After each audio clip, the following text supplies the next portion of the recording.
Guys আসসালামু আলাইকুম। দেখেন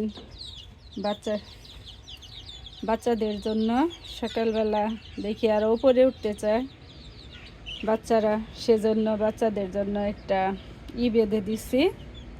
এই যে একটা লাঠি বেঁধে দিলাম, গাছের ডাল। দেখেন বাচ্চারা এর ভিতরে উঠে উঠে বসে আছে। ও কারেন্ট চলে গেল।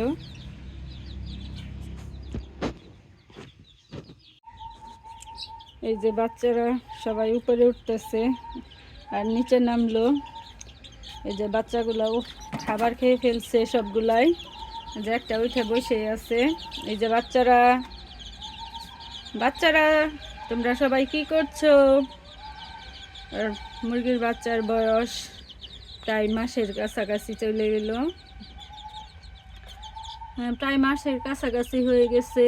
আপনারা সবাই দোয়া করবেন। বাচ্চাগুলো এখন পর্যন্ত মাশাআল্লাহ সুস্থ আছে। সকালবেলা খাবার দিচ্ছি, সবগুলো খাবার শেষ করে ফেলছে, আর কিছু খাবার ফেলছে।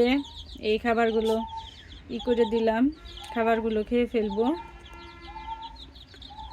এই যে বাচ্চারা, এই যে আপনাদের যদি হয়, বাচ্চারা এখন একটু মাসের কাছাকাছি বয়স হয়ে গেছে, ওরা এখন একটু উপরে উঠতে চায়, সেজন্য ওদেরকে করতে হচ্ছে।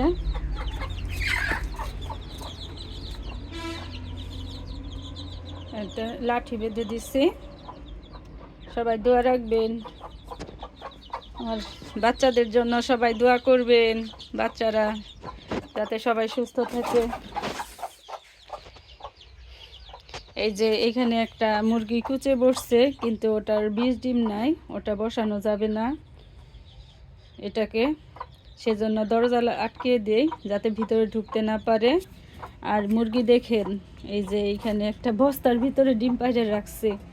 কেমন মুরগি! আর ওটা কুচে বসার জন্য ডিম খুঁজতেছে। বাচ্চারা সবাই ভালো থেকো। আল্লাহ হাফেজ।